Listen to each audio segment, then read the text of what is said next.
There are lots of channels on YouTube about near-death experiences, and I often visit many of these channels and learn about certain things that have happened to people, near-death experiences where they were declared clinically dead and then they came back to earth, or came back to life rather, after a few minutes. And the accounts that people have given of near-death experiences, they're very, very interesting.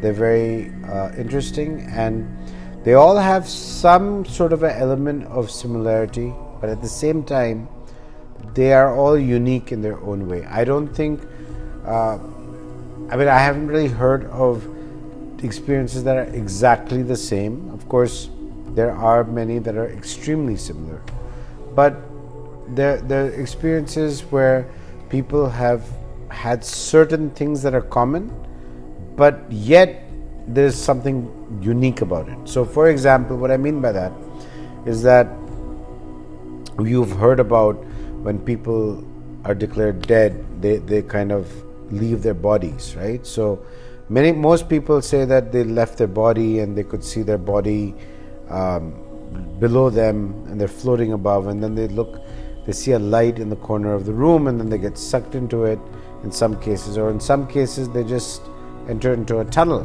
Now, when I say that things are same and yet they're different, there are many people who have seen the tunnel and many of them are similar, but they're not all the same, because some people say that the tunnel was dark, some people say the tunnel was full of light, some people describe the tunnel like a cave, some people describe the tunnel like a vortex, sort of like a black hole or something like that.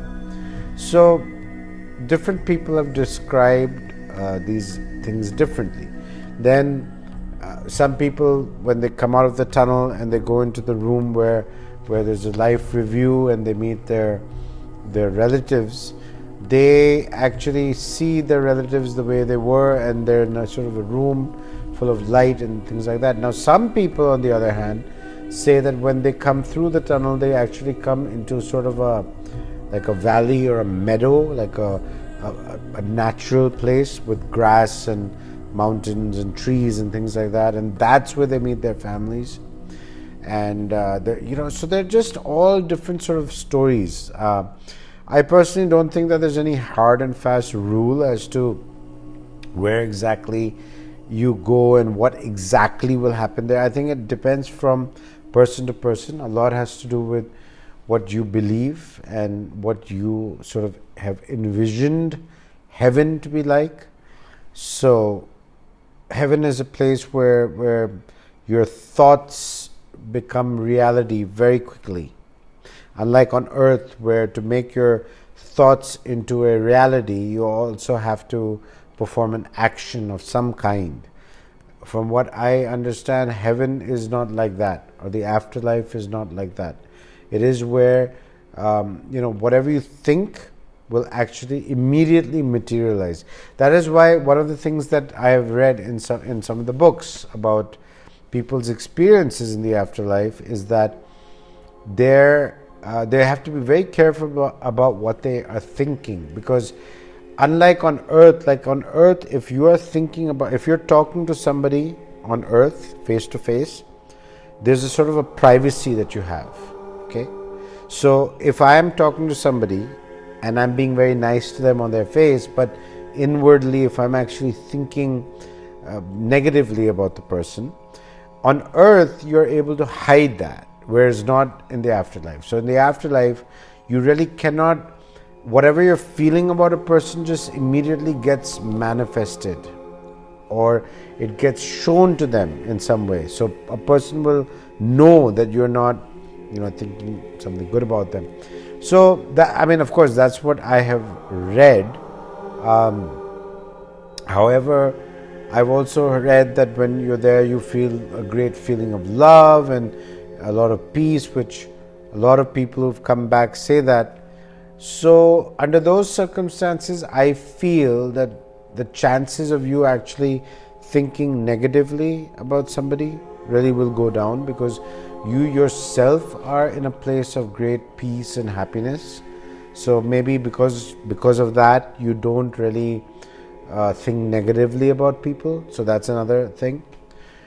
Now, what happens in the afterlife to our loved ones? Are they living somewhere? Are they just floating around? Or what?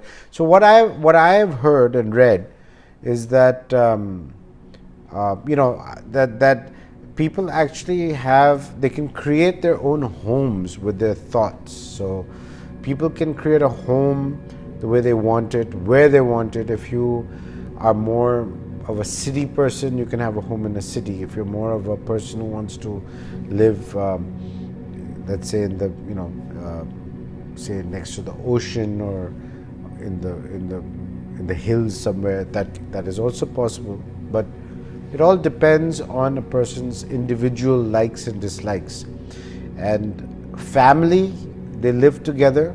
And I've also heard about bilocation. So bilocation is something that can happen, or maybe even trilocation, meaning you can be in 1, 2 or 3 or maybe multiple places at the same time. So it's not necessary that you will be confined to just one place or one set of people, because let's not forget that the loved ones that you remember right now are the loved ones from your current incarnation. Okay, so this is an important thing to remember. Like on earth in this incarnation, we have only one set of parents, right? Or we may have siblings, we may have a spouse or children, whatever. But when you are in the afterlife, you are actually encountering souls who were your loved ones in multiple lives or previous lives. So, for example, you will meet your father or your mother or your spouse or your children from this life, if they've already passed on, plus from multiple lives, your previous life, the life before that, the life before that. And one of the reasons that we are taught to love everybody is because when you actually go to the other side, you will realize that there are many, many, many people that you have had some kind of relationship with in some previous life. Okay, so maybe not for every soul, but because there are millions and millions of souls, or billions or trillions, or we don't know, maybe infinite, who knows. I don't think anybody knows exactly how many souls were created. And if you read Michael Newton's books, Journey of Souls and Destiny of Souls, he says that souls are constantly still being created, still being born. So new souls are coming in. Now one also wonders about population, like so today the Earth's population is 7 point something billion, nearly 8 billion. But in other parts of history, the population was maybe 1 million, then 10, then 100 million, 1 billion, and so on. And today it's almost 8 billion. So where have all these other souls come from? And where were they thousands of years ago when the population of Earth was very little? Well, there's a very simple answer for that. Earth is not the only place where you can incarnate. Okay, remember one thing. We tend to think of the spiritual world. In fact, I think this is a good topic for another video. We kind of separate the spiritual world from the physical world, or we kind of separate metaphysics from physics, or science from supernatural, if we, these terms that we've created. But remember, everything is actually part of one very large science. Okay, so we talk about spiritual planes as being one thing, and planets being another thing, space, galaxies, the universe being another thing. But I think they're all connected. I think that we all know that we live in such a huge, large universe with trillions and trillions, more than 1 trillion known galaxies, and each galaxy with hundreds of billions of stars. So you can do the maths. The number of stars come in the sextillions or the septillions. Okay, so it is foolish for anybody to think that Earth is the only place with life. So So maybe there were other planets where souls existed, and they've come to Earth at this particular time, because from what, again, a lot of people have been saying on YouTube, is that Earth is currently going through a shift in its vibration, a shift in its consciousness levels, that we're going from 3D into 5D, right? So a lot of souls on other planets wanted to reincarnate and visit Earth at this time in Earth's history, and therefore the huge, large population. So that's a explanation or a theory that makes sense. I think it has a lot of logic behind it. So, these are just some thoughts that I have about what goes on in the afterlife, and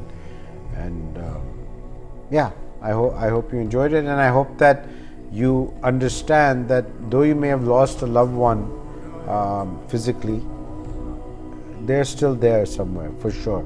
I promise you that. They are there. Life is eternal, everyone. Life is eternal. And as I've said before, and I'm saying once again, that life and death are not opposites. Think about it for a second. If I ask you, what is the opposite of death? Most people will say life. The truth is, that's the wrong answer. The right answer is birth. Birth and death are opposites. So birth is the entry point, death is the exit point. Life is infinite, and therefore it is eternal. All right, and remember that we are all eternal, infinite spiritual beings having a human experience. You, me, your loved ones, my loved ones who passed on. Don't worry, though you don't see them or you don't hear them physically, but they are there.